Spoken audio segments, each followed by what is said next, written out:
Welcome to MojoPlays, and today we are taking a look at the hardest part in every mainline Zelda game. From brain-busting puzzles to difficult boss battles, these are moments in Nintendo's legendary series that left us a little frustrated.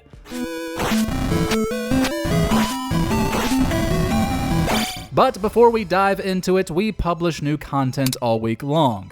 So be sure to subscribe and ring the bell to get notified about our latest videos. Level 9, Second Quest, The Legend of Zelda.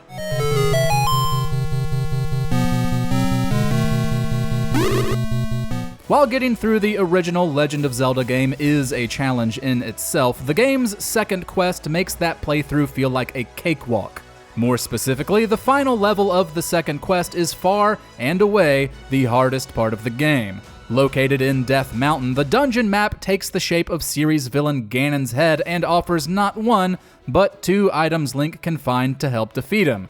The fight with the demonic pig plays out similar to how it did in the first quest, but Link must use the silver arrow to take care of Ganon once and for all. Or so it seems.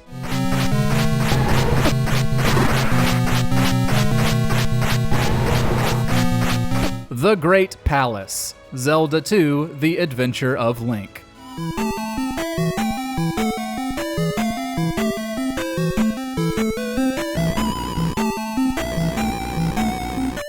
Honestly, we could name any part of the sequel to The Legend of Zelda and it would fit nicely onto this list. The inventive side-scrolling RPG elements are a drastic departure from the formula we continue to see today, and it was brutally difficult. But the absolute hardest part of this game is the final dungeon, the Great Palace.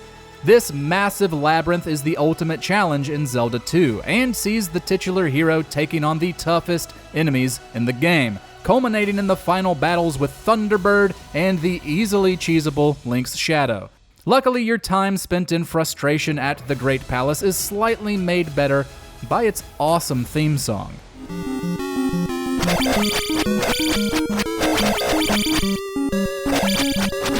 The Ice Palace, The Legend of Zelda: A Link to the Past.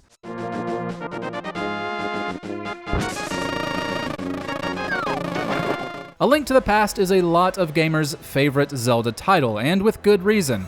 Building on the 2D elements from the original brought this to the 16-bit era, along with new challenges. One of those challenges is the Ice Palace, one of the game's later dungeons. In typical video game fashion, this level has a ton of slippery ice floors that Link must navigate while solving puzzles and fighting enemies, which can be extremely frustrating. The usual tight controls you've grown accustomed to are thrown out the window here, giving this dungeon an air of unpredictability that left us low on hearts most of the way through. Your troubles are well worth it since you'll find the blue mail, which buffs Link's defense by 50%.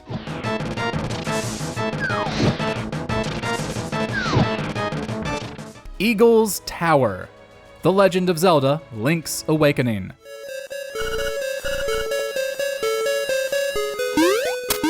In both the 1993 Game Boy Original and the 2019 Switch remake, Link's Awakening's toughest moment always has been and always will be the Eagle's Tower. The penultimate dungeon sees our hero navigating multiple floors, taking out pillars to collapse the tower, battling multiple sub-bosses, and fighting the evil eagle at the top.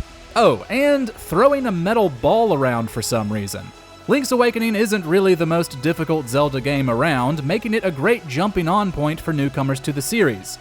But Eagle's Tower will always give us trouble.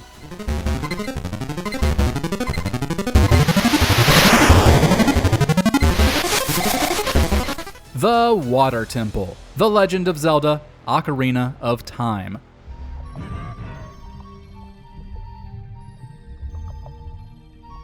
The first 3D entry in the series, Ocarina of Time stands out to many fans as not only the best Zelda game ever made, but one of the best video games ever made, period. The shift to 3D came with its own challenges at the time, as gamers were trying to learn to navigate this space. But the hardest part of Ocarina of Time is the opening level, the Great Deku Tree.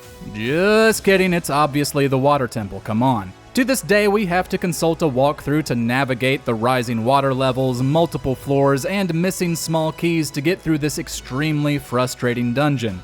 The 3DS remake helped streamline the level, but even that requires some guidance. Nintendo learned their lesson here, and water levels moving forward were designed to be significantly less annoying. Luckily, the Shadow Link sub-boss in this level is super fun.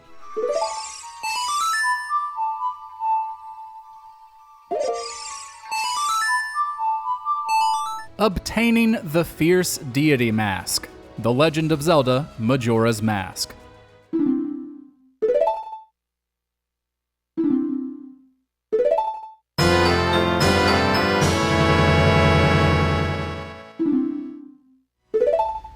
The next unconventional entry in the series after Link's Awakening, Majora's Mask is another game like Zelda 2 that has a handful of tough moments. But the hardest part has to be collecting the Fierce Deity Mask, a powerful item that transforms Link into a powerful, godlike being. You can only get this by trading in all 20 of the other game's masks, besides the 4 that transform Link, to the Moon Children wearing the boss masks from throughout the game. This means doing every side quest, unlocking all the masks, and then making it to the end of the game. The juice is worth the squeeze, as the Fierce Deity Mask makes quick work of the final boss.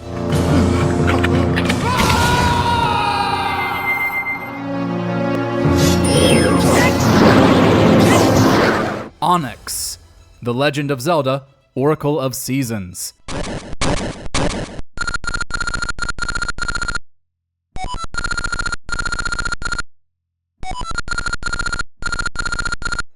In 2001, Nintendo went the Pokemon route with the Legend of Zelda series, simultaneously launching Oracle of Ages and Oracle of Seasons on the Game Boy Color. In Oracle of Seasons, Link wields the Rod of Seasons to change the weather to solve puzzles, culminating in a fight with the dastardly Onox, General of Darkness, whose fight is easily the hardest part of the game. The enormous, armored, ball and chain wielding villain takes up most of the screen, making it extremely hard to dodge his attacks. He'll also send boulders crumbling down as an area of effect attack. Once you deal enough damage here, the fight transitions to the second phase, where Onox transforms into a massive flying dragon. Here, you'll have to use Rock's cape to jump onto his hands and attack the red gem on his head, all while dodging his attacks. Getting the timing down can be tough, so good luck.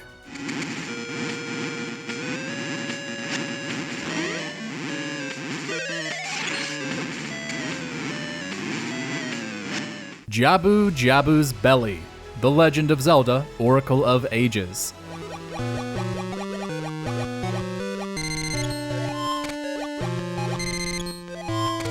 Many longtime Zelda fans agree. Oracle of Ages' version of Jabu-Jabu's Belly is the most difficult in series history. If you're expecting the relatively easy jaunt through the Wailed's innards from Ocarina of Time, think again, because this level is brutal. Like another of Ocarina of Time's dungeons, you'll have to manipulate water levels to navigate the Belly's 3 floors, and it's extremely easy to get lost while doing so. And just like the Water Temple, you'll likely miss a small key or two that are crucial for making it out alive.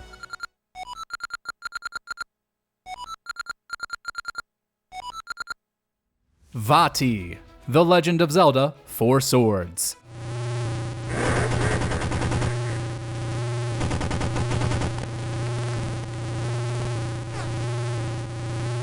Not to be confused with the GameCube title Four Swords Adventures, more on that in a bit, this version is a pack-in title with the GBA re-release of A Link to the Past that requires you and up to 3 friends to use the Game Boy Link cable for some multiplayer mayhem.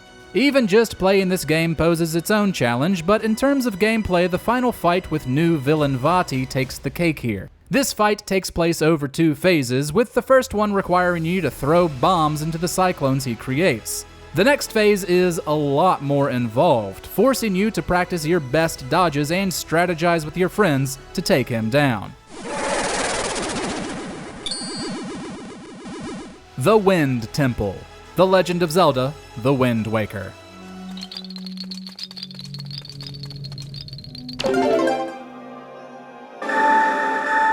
The last of Wind Waker's main dungeons before plunging into the depths of the sea and taking on Ganondorf, the Wind Temple on Gale Isle is this entry's hardest challenge. Link and the adorable Korok Makar have to work together to solve this dungeon's puzzles. Navigating this maze and fending off some of the game's toughest enemies, all while keeping track of Makar, can be pretty frustrating, as you'll have to carry the little guy around most of the time. You do get to control him and fly around a bit, which can be fun, but some of the puzzles left us scratching our heads.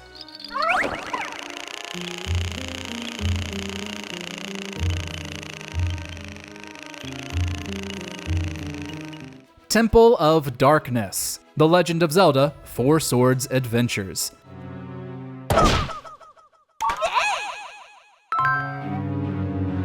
The bigger, better multiplayer experience on the GameCube, Four Swords Adventure's hardest section is without a doubt the Temple of Darkness.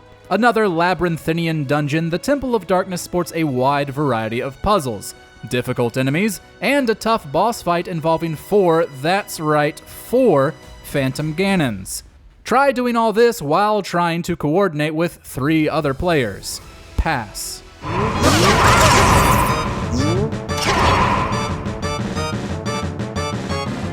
Palace of Winds, The Legend of Zelda: The Minish Cap.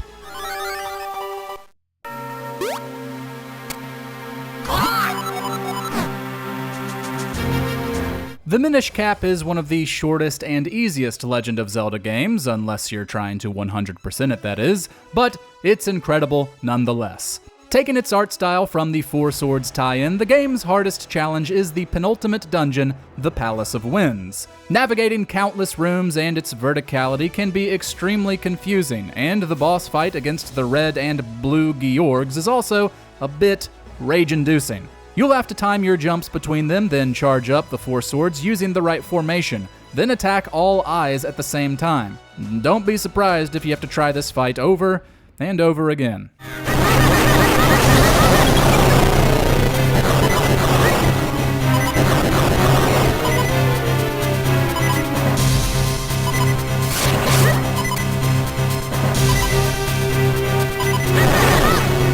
Cave of Ordeals, The Legend of Zelda: Twilight Princess.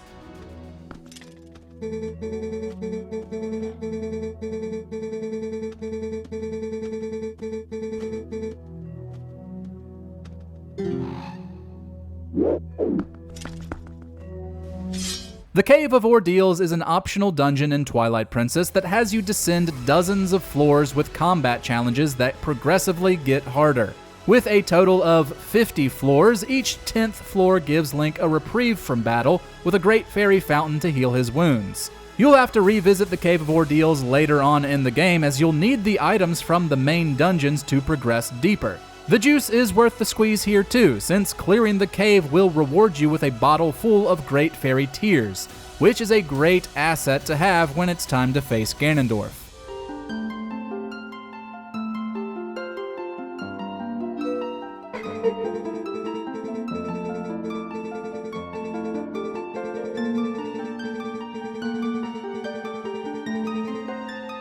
Temple of the Ocean King, The Legend of Zelda: Phantom Hourglass.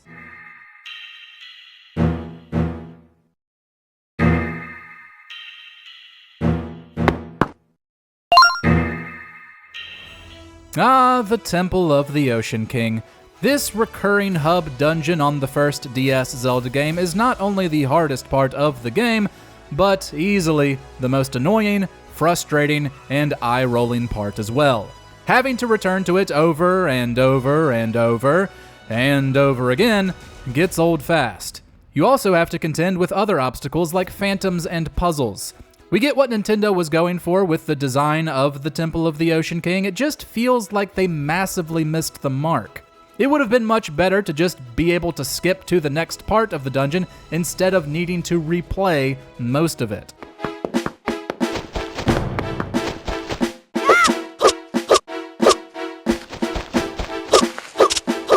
Getting 900 hits in the training game, The Legend of Zelda: Spirit Tracks. The second entry on the DS, and a bit of a black sheep of the franchise among fans, Spirit Tracks is another Zelda title that isn't the hardest overall. The most difficult part of this one, oddly enough, is a minigame that takes place in Hyrule Castle. The training game isn't a new feature to Zelda games, but here, if Link is able to get 900 consecutive hits without being struck by royal guards, the captain of the guard, Russell, bestows upon Link the title of Captain. It's useless, like Hestu's gift from the recent Switch titles, but it's a tough accolade to earn either way. The Silent Realms. The Legend of Zelda: Skyward Sword. The Silent Realms are tests created by the goddess Hylia for Link to prove his mettle. Similar to Phantom Hourglass's Phantoms, Link has to stealthily evade guardians while collecting 15 sacred tears scattered around. And if he's caught, will be sent back to the beginning. What makes the Silent Realms so hard, you ask? Only Link is able to enter the Silent Realms, and Fi is not. If you haven't played Skyward Sword, Fi is Link's sword. So you're going in completely bare, relying on your wits and stealth skills to make it out.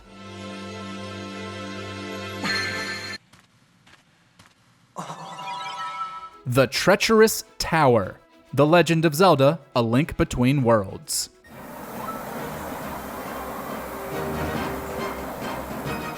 Located in Lorule's Death Mountain, the Treacherous Tower is another optional dungeon that is this game's toughest challenge. The advanced level contains 50 rooms of various combat challenges that award you with tons of rupees. And if you're able to make it to the end of each difficulty level, you'll get a sweet prize. The 49th floor will see you taking on 3 black Lynels, some of the toughest enemies in the game. And the final floor has you face off against a purple Moldorm. This isn't usually the hardest boss around, but the Treacherous Tower's floors are all surrounded by a bottomless pit. So, watch your step.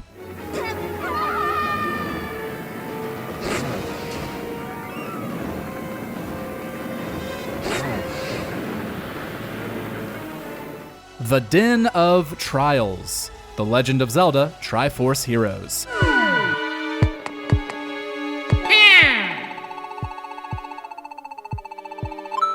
What's harder than finding 2 friends to play multiplayer in Triforce Heroes the way it was intended? That would be the Den of Trials, which consists of 40 floors and, like other trials on this list, is filled with different combat challenges. These are all themed after the different zones from throughout the game and offer challenges present in those as well. If you're able to make it to the end and defeat the Shadow Links, you're rewarded with the Fierce Deity Armor, an invaluable item that increases Link's attack power and shoots beams when you swing with your sword at full health.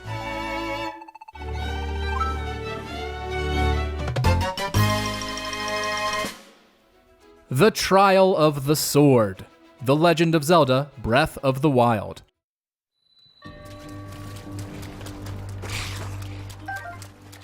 That's right, it's another floor-based combat trial. Breath of the Wild's version is the Trial of the Sword, a DLC side quest that can only be accessed once you've obtained the Master Sword in the main game. What's different about this game's version of Trials is that it has a bit of a roguelike twist, with Link starting out with nothing but his champion abilities, picking up weapons and items for each run that are lost if you die or complete the challenge. Completing the final trials is definitely worth it, as you'll get a souped-up, fully awakened version of the Master Sword, but my god is it hard.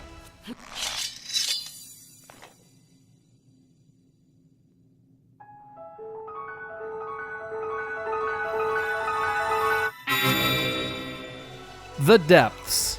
The Legend of Zelda: Tears of the Kingdom.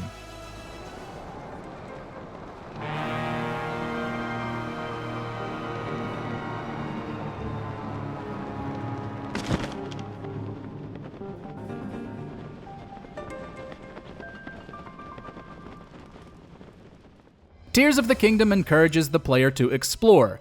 Getting off the beaten path to find something cool is at the core of these games. However, if you venture down into the depths without the proper gear, you're gonna have a bad time. It will be almost entirely pitch black, the enemies are tougher than what you'll experience on the surface, and gloom is everywhere and eager to take Link out. Like the surface's Skyview towers, you'll find light routes down here that act as fast travel points and a source of light. You'll likely die quickly down here if you jump in unprepared, but later, the depths are home to some of the best materials and armors in the game.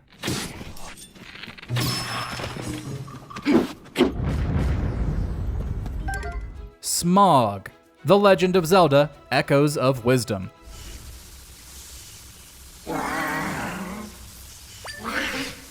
The most recent title in the Zelda series, Echoes of Wisdom takes the open-ended exploration from Breath of the Wild and Tears of the Kingdom and translates it seamlessly to 2D, and gives fans something they've been asking for years. You can play as Zelda. Its hardest challenge is the optional boss fight against Smog, which you can take on twice, at the Eastern Temple and the Hidden Ruins. What makes this fight so annoying is, once you damage him initially, he'll break off into multiple parts that you'll have to recombine by manipulating the environment using Zelda's new Bind ability. If this wasn't already frustrating enough, it's easy to take hits from him, since he's electrified and moves pretty fast. Your reward is a well-earned piece of heart and the satisfaction that you'll never have to see him again.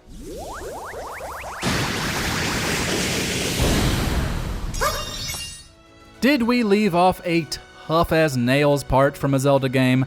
Let us know about it in the comments, and if you haven't already, be sure to subscribe to MojoPlays for more great gaming videos every day.